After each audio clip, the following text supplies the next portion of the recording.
Olá, seja muito bem-vindo ao nosso canal Batata Frita com Jiló.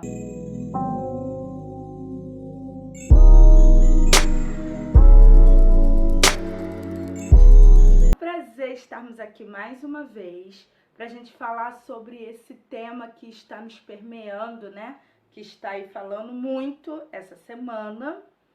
E, aliás, esse mês, né? Deveria ser falado o ano inteiro, mas infelizmente não é dessa forma. Mas a gente utiliza esse mês para trazer uma consciência, uma discussão, uma visão aí sobre o racismo e o que ele faz na sociedade, e também lembrar as pessoas, né, que o negro não foi só escravizado e que ele não vivencia somente isso. É importante a gente pensar, como cristão, o que isso influencia no nosso comportamento, no dia a dia. Bom, vamos pensar sobre as práticas, né? Porque sobre as escolhas que a gente faz no dia a dia, que está muito ligado a esse sistema que a gente vive, né? Infelizmente, toda a estrutura social, ela tá pautada no racismo e a gente às vezes nem percebe. Então vamos lá, por exemplo, vamos falar de cor de roupa, né? Há um tempo atrás, a gente tinha dificuldade, pessoas pretas e negras tinham dificuldade de poder utilizar determinada cor de roupa, porque o negro, o tom de pele, não combinava com a cor branca, porque se ele colocasse roupa toda branca, ele ia parecer um pai de santo. Se ele colocasse uma roupa vermelha, não combina com o tom de pele dele. Roupa forte, cores fortes, amarelo, abóbora, não podia usar esse tom.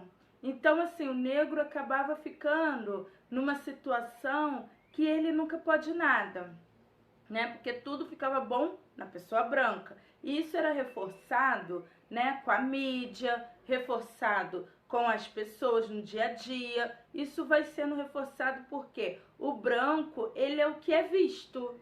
Então é óbvio que fica muito mais evidente que algo é bonito ou feio naquilo que é visto, né?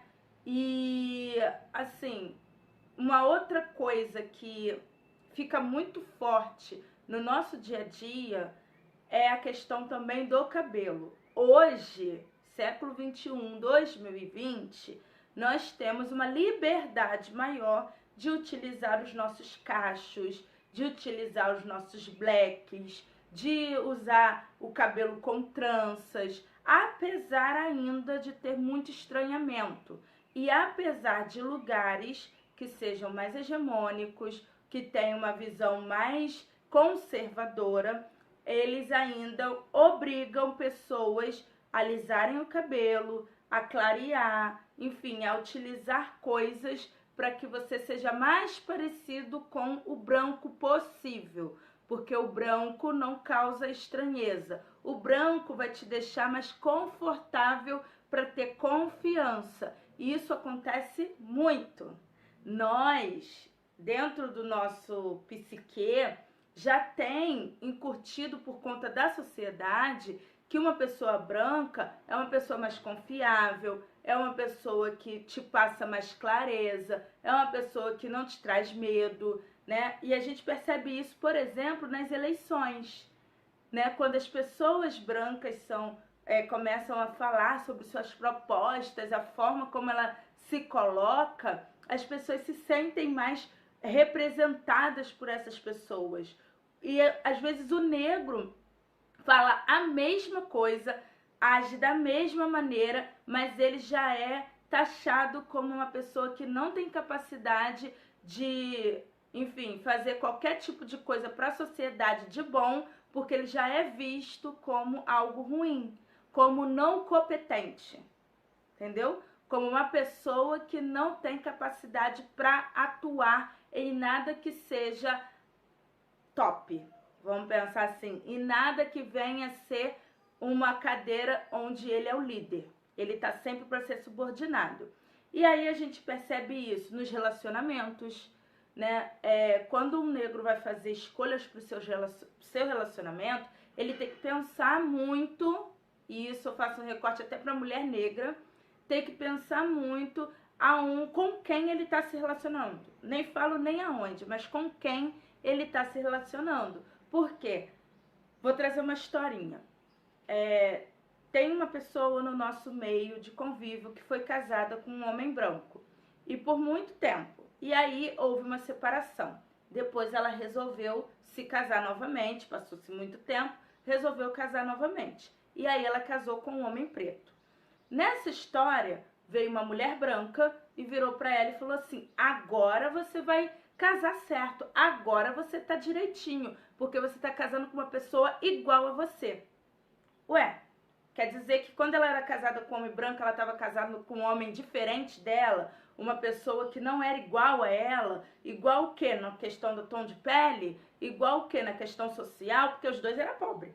E, né? Pensando assim, os dois são pobres. Então, igual em quê? Em questão intelectual? Igual em que sentido? Aí você consegue perceber que as pessoas são racistas, as pessoas pensam assim, só que elas tentam camuflar situações a partir da religião, camuflar a partir da democracia racial, porque essas coisas não acontecem, não, isso é mimimi, isso daí não tá na raiz do brasileiro.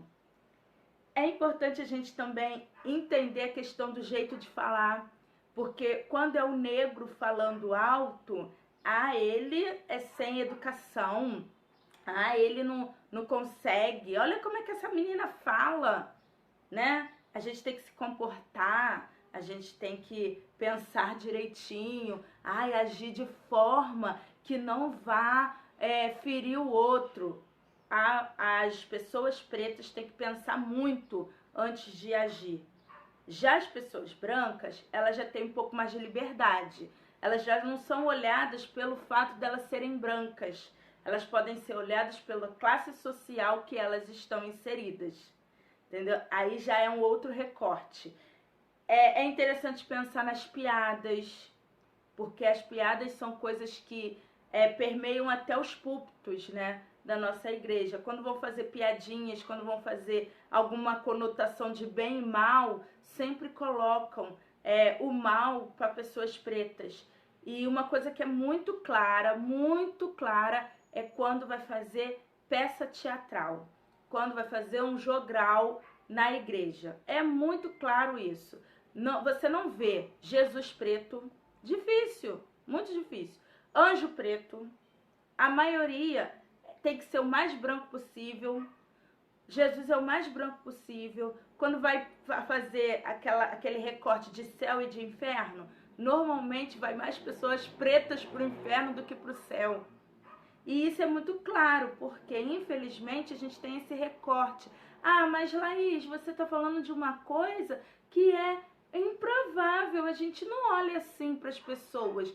Não, você pode não olhar diretamente para as pessoas assim, porque você não fez uma reflexão sobre as suas ações. Você não faz uma reflexão sobre aquilo que você fala, como você fala, por quê. Você não faz um questionamento de porquê. Até para pensar nisso é dolorido, porque se você começar a pensar, você vai ver que em você também tem raízes que precisam ser cortadas, ser tiradas, porque isso faz com que você cause um alargamento entre você e a outra pessoa de status, de situações, de problematizações que não precisariam ter se a gente pensasse nisso como uma questão que tem que ser tratada. O racismo tem que ser tratado. E é muito complicado, é muito controverso, muitas situações, é estranho, é esquisito. Mas para o negro fazer escolhas dentro da igreja, ele passa por N situações que dói, que machuca.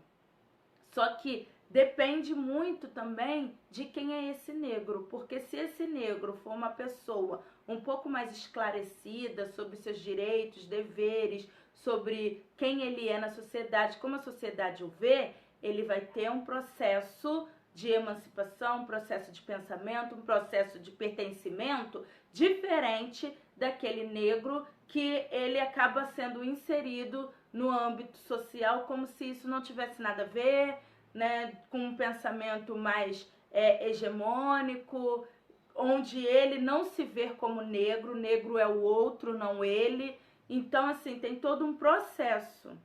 E a gente hoje tem, graças a Deus, né, hoje a gente pode dizer que temos igrejas, pessoas que lutam por esta situação para amenizar, não que a gente vai acabar, porque também é uma fantasia dizer que vai acabar. Então a gente luta para amenizar essas causas dentro das igrejas, porque todos nós somos capazes, todos nós temos capacidade intelectual, capacidade social, seja lá qual for a capacidade que a pessoa tenha, todos nós temos de estar em destaque, de fazer coisas positivas. Não é destaque para o mal, é destaque para o bem. E aí a gente precisa ter espaço para isso. Hoje a gente vê com mais facilidade, por exemplo, mulheres sendo líderes e mulheres pretas sendo líderes religiosas aí, não só como um subcargo, mas sendo a pastora da igreja, quando antigamente não poderia nem pensar nisso, era uma afronta e tal, né? Hoje a gente vê pessoas, grupos discutindo isso abertamente na igreja, sem constrangimento para com o outro, sem fazer com que o outro se sinta diminuído porque ele é negro, enfim, ou porque outras coisas que permeiam a sua vida, mas conversa de forma abertamente, à luz da palavra, mostrando que a gente precisa quebrar esses conceitos e preconceitos. Eu estou falando aqui de uma coisa que foi instituído de forma errônea, eu não estou falando em questões de pecado, porque quando é pecado, é pecado. Não adianta, a gente vai procurar respaldo, a gente vai procurar coisas para dizer que o ser humano não precisa sofrer por aquilo dali, ou que ele precisa, enfim, aceitar a origem natural dele, né, para consumar os pecados da nossa vida. Mas o que eu quero deixar bem claro é que o racismo é uma forma de pecado, e é uma forma de pecado grave que separa o ser humano de Deus e separa o ser humano do outro ser humano. Porque quando a gente fala de amor, a gente fala de transformação. E isso é transformação em tudo que nós somos. Desde do nosso pensamento, da nossa forma de agir, da nossa forma de falar. Tudo, é completo. Então, hoje nós falamos sobre escolhas, e essas escolhas são difíceis, não são fáceis, são escolhas onde com certeza impacta tanto a minha vida como mulher preta, como a vida de outras pessoas. Eu espero que vocês tenham gostado, espero que vocês possam compartilhar esse vídeo com outras pessoas, e nós nos encontramos no próximo vídeo. Ótima semana de consciência negra para vocês. Leiam, gente, assuntos que permeiam esse tema, para a gente poder debater com mais tranquilidade, para a gente poder falar de coisas reais e não no imaginário do achismo, como muitas pessoas acabam entrando por esse âmbito e aí se colocando nesse recorte do achismo.